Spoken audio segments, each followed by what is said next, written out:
యేసుక్రీస్తు నామములో మీ అందరికీ శుభములు. ఈరోజు మనము లూకా సువార్త నుండి ప్రశ్నలు మరియు జవాబులు తెలుసుకుందాం. 1. యెరూషలేమునకు ఆమడ దూరంలో గల గ్రామము ఏది?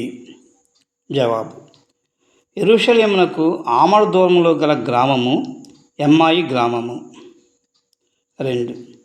యెరూషలేము నుండి ఎమ్మాయి గ్రామమునకు కలిసి ఎంతమంది వెళుచున్నారు? జవాబు: యెరూషలేము నుండి ఎమ్మాయి గ్రామమునకు 2 మనుషులు కలిసి వెళుచున్నారు. 3. ఆ 2 మనుషులు యెరూషలేము నుండి ఎమ్మాయి గ్రామమునకు వెళ్ళుచున్న రోజు ఏది? జవాబు: ఆ 2 మనుషులు యేసు పునరుద్ధానుడైన దినమున వెళ్ళుచున్నారు. 4. ఎమ్మాయి గ్రామము వెళ్ళుచున్న 2 మనుషులు ఏ సంగతి సంభాషించుకుంటూ వెళ్ళుచున్నారు? జవాబు: యేసును గూర్చిన సంగతి, అనగా యేసును సిలువ వేయుట, పునరుద్ధానము అనే విషయములను గూర్చి సంభాషించుకుంటూ వెళుచున్నారు. 5. సంభాషించుకుంటూ ఎమ్మాయి గ్రామం వెళుచున్న 2 మనుషులను దారి మధ్యలో ఎవరు కలిశారు? జవాబు: యేసు 2 ఎమ్మాయి మనుషులతో కలిశారు. 6. ఆ 2 మనుషులకు యేసును గుర్తుపట్టకుండా ఏమి చేయబడెను? ఆ 2 మనుషులకు యేసును పట్టకుండా వారి కన్నులు మూయబడెను. 7. యేసు 2 మనుషులతో కలిసి ఎమ్మాయి గ్రామము వెళుచు ఎమ్మాయి మనుషుల్ని ఏమి అడిగాడు? జవాబు: మీరు ఎవరి విషయం చెప్పుకుంటున్నారని యేసు వారిని అడిగాను. 8. క్లెయోఫా అను ఎమ్మాయి మనుషుడు యేసును ఏమి అన్నారు? జవాబు: యెరూషలేములో బస చేయుచుండి ఈ దినములలో అక్కడ జరుగుచున్న సంగతులు నీవు ఒక్కడివే ఎరుగవా అని యేసుని క్లెయోఫా అనెను. 9. యేసు క్లెయోఫాని మరలా ఏమని అడిగాను? జవాబు: మీరు సంభాషించుకొనుచున్నది ఎవరిని గూర్చిన సంగతి అని యేసు క్లెయోఫాని అడిగాను. 10. క్లెయోఫా అది ఎవరిని గూర్చిన సంగతి అని యేసుకి చెప్పాను. జవాబు: అది నజరేయుడైన యేసుని గూర్చిన సంగతి అని క్లెయోఫా యేసుకు చెప్పాడు. 11. క్లెయోఫా యేసు ఎలాంటి వాడని చెప్పాడు? జవాబు: నజరేయుడైన యేసు దేవుని ఎదుటను ప్రజలందరి ఎదుటను క్రియలోను వాక్యములోను శక్తిగల ప్రవక్త అయి ఉండెను అని క్లెయోఫా అన్నారు. 12. యేసును సిలువ వేయించినది ఎవరు అని ఎమ్మాయి గ్రామస్తులు యేసుతో చెప్పారు. జవాబు: ప్రధాన యాజకులు, అధికారులు యేసును మరణశిక్షకు అప్పగించి సిలువ వేయించారని ఎమ్మాయి మనుషులు చెప్పారు. 13. యేసు ఏమి చేయనని ఆశతో ఎమ్మాయి మనుషులు ఉన్నారు? జవాబు: ఇశ్రాయేలుని విమోచించేవాడు యేసేనని, ఇశ్రాయేలీయులమైన మేము నిరీక్షణతో ఉంటాము అని ఎమ్మాయి గ్రామస్తులు చెప్పారు. 14. ఆదివారం ఉదయమున యేసు సమాధి దగ్గరకు వెళ్ళిన కొందరు స్త్రీలు ఏమి చెప్పిరి? జవాబు: ఆదివారం ఉదయమున యేసు సమాధి వద్దకు వెళ్ళిన కొందరు స్త్రీలు యేసు దేహం కానరాలేదని చెప్పారు. 15. ఆదివారం ఉదయాన్నే యేసు సమాధి చూచుటకు వెళ్ళిన మరికొందరు స్త్రీలు ఏమి చెప్పిరి?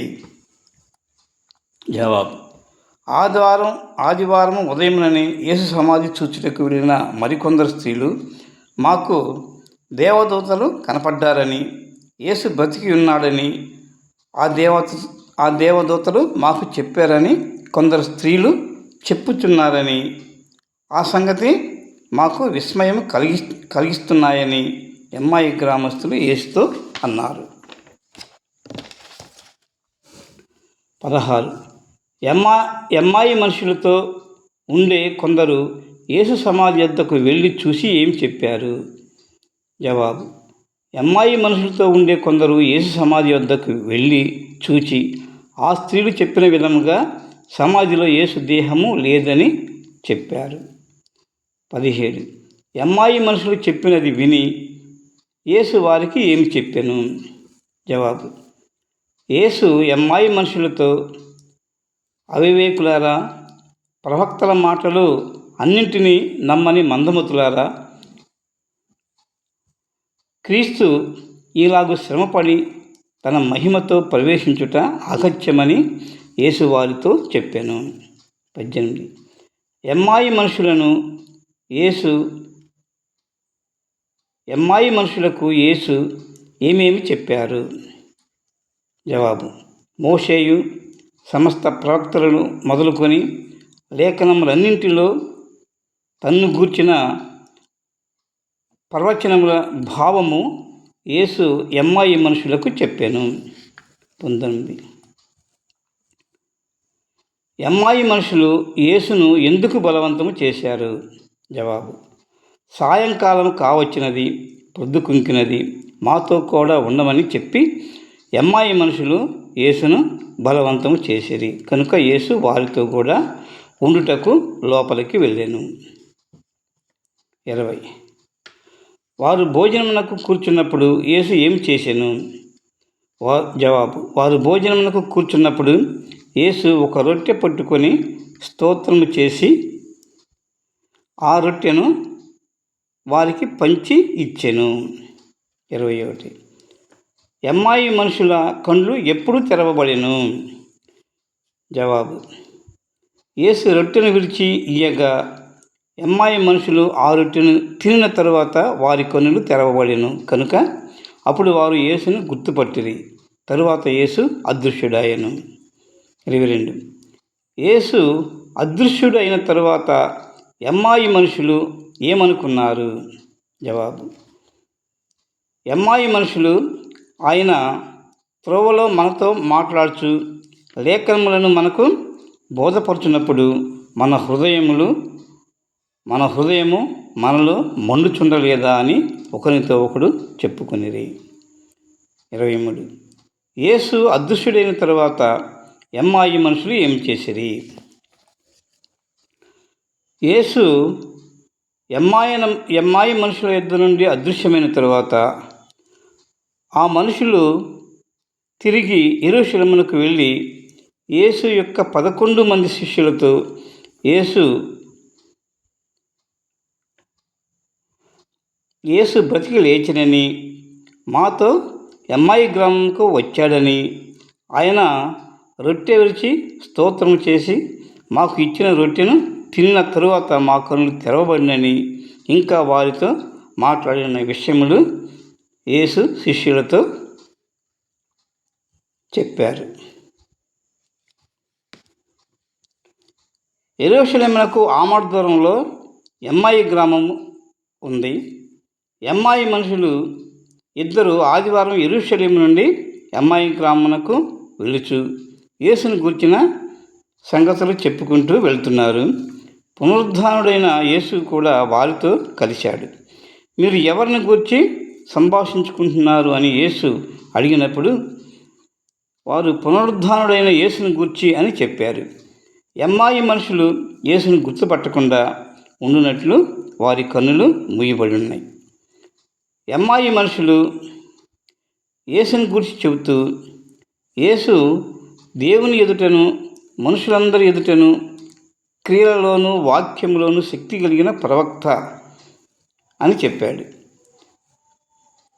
ప్రధాన యాజకులు, అధికారులు యేసును మరణశిక్షకు అప్పగించి సిలువ వేయించారు అని చెప్పారు. ఇశ్రాయేలును విమోచించేవాడు ఈ యేసే అని మేము నిరీక్షించి ఉన్నాము అని ఎమ్మాయి మనుషులు చెప్పారు. యేసును సిలువ వేసి ఈ రోజుకి 3వ రోజు.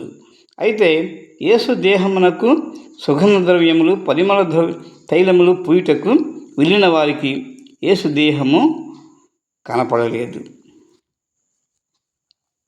కొందరితో దేవదూతలు యేసు తిరిగి బ్రతికినాడు, సజీవుడైన యేసుని మీరు మృతుల్లో ఎందుకు వెతుకుతున్నారు, ఆయన లేచినాడు అని చెప్పాడట.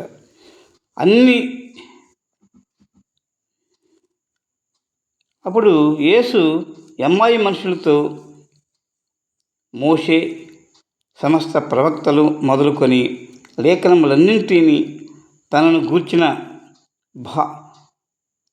ప్రవచన భావములు వారికి తెలియజేశాడు. ఎమ్మాయి గ్రామం చేరిన తరువాత వారు భోజనం